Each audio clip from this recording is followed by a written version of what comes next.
In today's quick tip tutorial, we're going to take a look at a bunch of cool settings that are available within the contextual menu of our ruler when we right click.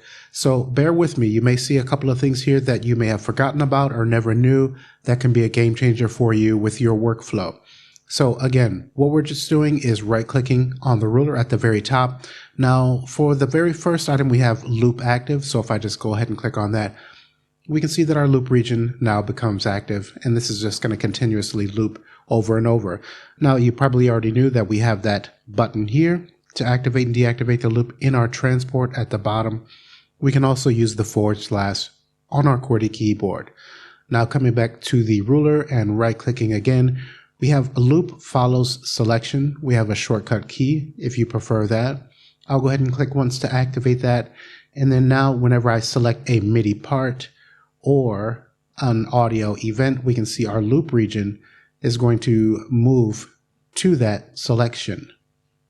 Let's come up to the top again and right click. We then have enable play start marker. Now I'm going to position the playback cursor, say here at bar 25. Let's right click again, enable play start marker. Now that's going to be added wherever we have the playback cursor positioned. And if I come back to the beginning of the song, let's press comma to do that. I'll press the spacebar to playback, and notice that we come immediately to this play start marker. If I come to bar 105, clicking in the ruler here, I'll press the spacebar to playback, and we again come back to the play start marker. Let's right click in the ruler. We'll go ahead and disable that. Right click again. We then have set bar offset to cursor. So let's actually zoom in a bit by left click and hold in the ruler. We'll come to bar 4. Let's click, position the playback cursor there, right click, set bar offset to cursor. I'll go ahead and click once on that.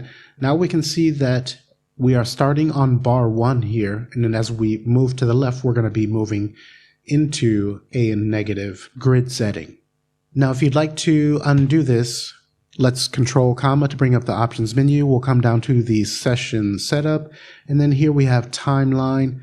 Let's come to the bar offset. I'm going to hold control and click to set that back to the 0 default. We'll apply, okay, and now we can see things are back to normal here. Let's again right click in our ruler. We next have time base. We can choose a different time base for the ruler up top here. By default this is going to be on bars and beats, but we can choose seconds, samples, and the other ones here. We can also access a secondary ruler by coming here, and then so if we'd like to see seconds, let's click once on that, and now we can see that secondary ruler here. Right clicking again, you can choose what you're going to see for the secondary ruler just by clicking in this other side menu.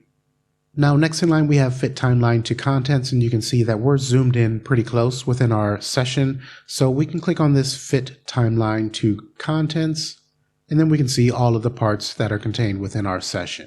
Now for the final option, let's actually click on the global visibility button, and we're going to show the marker track, and then we can see that we have various markers scattered throughout our session.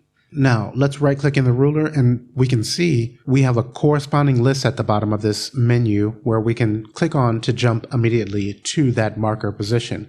Let's right click in the ruler one more time. And if you take note that on the right hand side we have shortcut keys, so these are going to be the number keys on the number pad, specifically 3, 4, 5. You can press those number keys to jump or navigate to these marker positions as well. Okay, so I hope that if you are a newcomer to Studio Pro 8, you've seen a couple or 3 or 4 useful tips within that menu. If you've been using Studio One for a while, I hope that maybe you saw something that reminded you of a setting or feature that you would like to begin to use again in your workflow. If you'd like to learn Studio Pro directly from me over Zoom, I do provide that as a service, so you can check out the pinned comment below or the description area of this video if you'd like to view more information on that. Otherwise, I hope to see you in the next tutorial, and thanks for watching.